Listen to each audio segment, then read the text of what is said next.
Hey loves, welcome back to my channel. So today I decided that I wanted to basically show you guys how I did the application for a stocking cap. But as some of you guys know, I have a widow's peak, so I want to show you guys how I apply the cap with going around your widow's peak and not having the glue touch your hair. So to detangle my hair, to braid it up, I used avocado oil because avocado oil is really great for your hair, and it helped me to detangle. Plus, I actually cut my hair 2 inches. I don't know if you guys were able to tell from the first clip to the second clip, but I trimmed my hair 2 inches all the way around because it was very damaged and my hair kept shedding.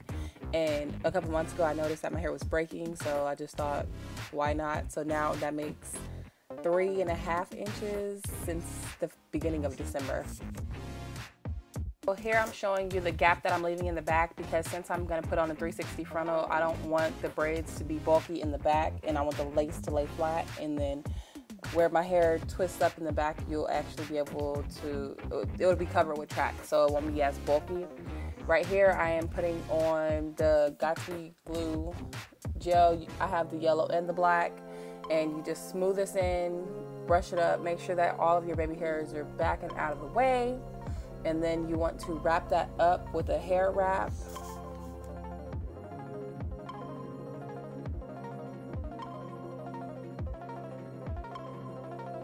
So off camera, I actually slicked up the back and then I went back and put a little bit more on the front.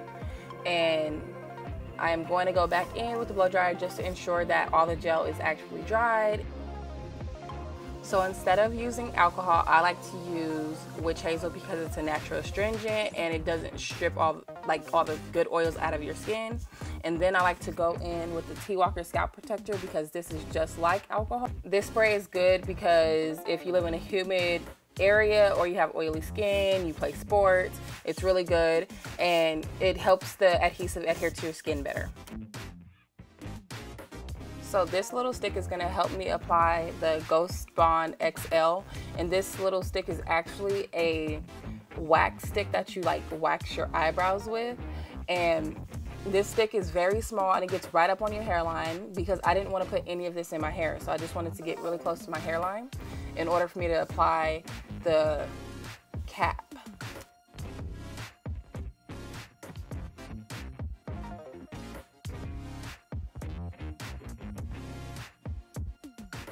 So what you see right here is technically my second layer. You've seen how easy it applied for my first layer, and now I'm just going back in with a little bit thicker of a consistency, and I'm just going to rub that right in, and I'm just going to try to smooth it out and dry it with the blow dryer.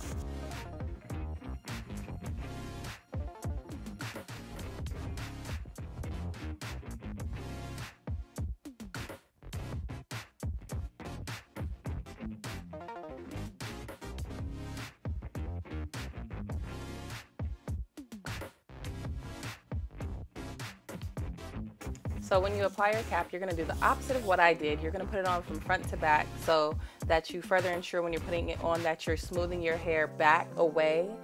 In this case, I actually had like 3 hairs down in the front, but I didn't mind. Mind you, I just told you I just cut my hair off anyways. But then I further outline my hairline, and since I put that layer on before, I was able to have like a guideline to where I see where I put the Ghost Bond in the first place. And this made it easier. And then also make sure that you smooth this in clear with your wooden sticks, and it is such an easier process and it's not messy. And of course, if you're going to use a blow dryer, please blow dry on the cool setting. And then when you're cutting, you're gonna actually like cut and lift backwards. So you're gonna lift into the glue to where you see the glue where it sticks, and you're gonna cut like that. So make sure that you're like pulling it back because you don't want the cap to fray at all. And then if it does fray, don't take it too serious because you can actually go back in before you apply your frontal, and you can just smooth it down with a little bit of the glue that you're going to apply in between the cap and on like a little bit on your skin.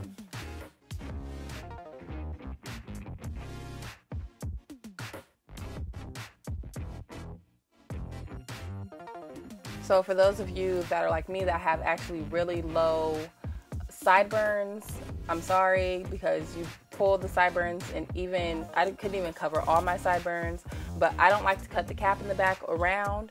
So especially since I'm gonna have a 360 on anyways, that I just decided to sew the back part up so that I didn't have to cut off the rest of the cap, and it kept my hair protected, because this is a 360 with bundles sewed in the middle, and it's gonna be on a actual stretch cap.